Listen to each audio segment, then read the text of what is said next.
so today we are going to be taking a look at a Royal Model O, and I'm a big fan of the Model O's. First of all, sorry for the glare. That's the one thing with the black gloss typewriters. They reflect everything. And I've tried a few different angles. And then the other thing is they show every little piece of dust and fingerprint. So they are gorgeous typewriters, but you will want to keep them like a cover, which we have covers on our website if you would visit our website at jotandtittletypewriters.com. Or you just know that you're gonna have to like polish it after you use it or dust it, because they're beautiful, the black gloss. They just show everything. Okay. So this one is a 1938, which is the last year that they did the Royal Model O. And so here's a look at this one. We have not had one in a long time. I used to own one, and then somebody begged me to sell it to them, so I did. And then that's how I got started collecting the Quiet Deluxe typewriters, because I got rid of my Model O. Anyway, this one that I have has a little bit of chipping, so it's not in pristine condition, but it's still going to be used to do the tutorial video so you can see how to use it. I love these. These are obviously more of a travel typewriter, most likely used for journalists or people on the go. You know, maybe newspaper writers or something like that who would go cover a story somewhere, and they would carry something like the Royal Model O with them. Okay, so let's go ahead and start at the back. And you're gonna see the decal on this one looks really good, but there's your decal. And then this is where, there we go. Oh, actually, this is one that I don't need to flip over. Sorry, have it. We'll just flip that back. There's your margins. Voila, press and drag, okay? And then flip that over. Now this one does not have the tab option, doesn't have any of the extra bells and whistles, just real basic. A very similar one to the Model O, it'd be the Model like B, is very similar to this as well. Okay, so to move your carriage, there's a lever right here, and it's on both sides. It's right there as well. Now it doesn't matter which side. Just go back and forth. You can barely hear the bell on mine, it's really faint. This is going to be the paper release. Okay, and there's a link to a typing demo below, and that'll show you, you know, I'll actually have paper in there and doing a demo, and you can see how that works. Over here is, like I said, it's been a while. This is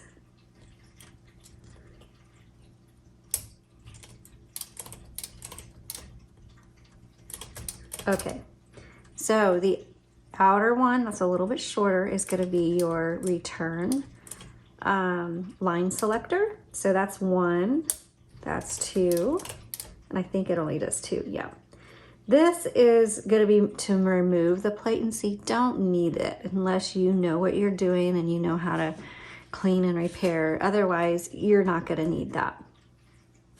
Over on the side, you're going to see this little metal pin, and it's only on the left side, and that is to kind of release that platen, because otherwise when you turn it, you hear the you can hear it clicking every half of a line, and sometimes you need something to line up that's not on where the clicks are, so you just press that in, releases that roller so you can kind of line things up exactly the way you want, and then go back to normal. Okay, let's move that over to the left. I'm going to open up the top, and yes, you do need to yank pretty hard on that.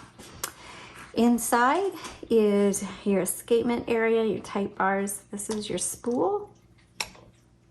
It's a 2-inch universal ribbon is what you use, and yes, we do have them available on our website at jotandtittletypewriters.com.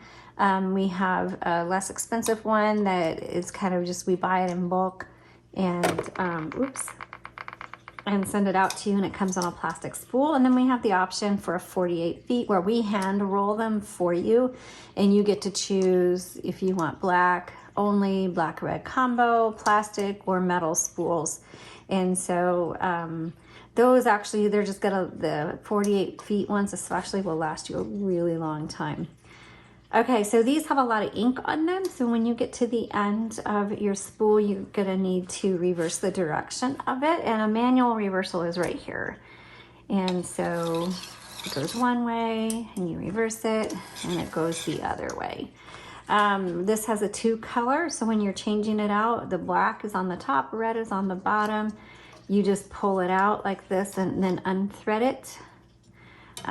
If you need a reference point so you know kind of how to thread this, there's an up-close photo. Please go to the product listing link in the description below, and then you'll find the photo of the interior of this, so you can kind of use that as a reference when threading the ribbon through the guide wires. Remember, there's guide wires here, here, and in the middle, and it's a messy job, but you got to do it, and you just kind of have to wiggle them in through those guide wires until it looks like this. Okay, over here is your color selector. So we've got red, we've got black, and then if you press down and go all the way over to the right, that's a white selector. That is stencil.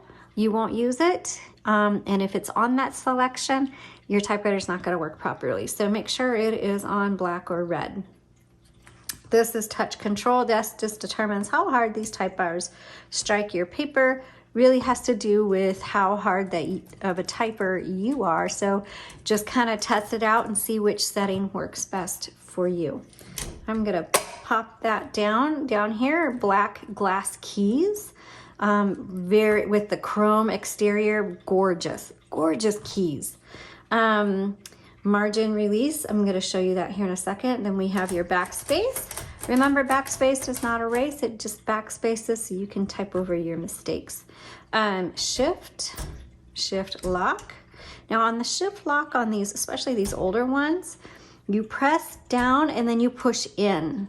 And you'll notice there's a pin sticking out, and you're putting this lock underneath that pin is what you're doing, and then you'll press down again and release it.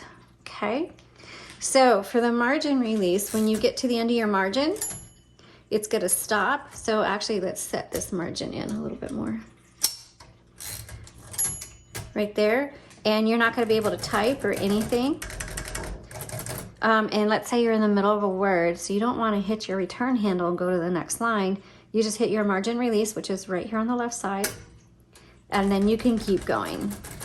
Okay, so that is how you use your Royal Model O.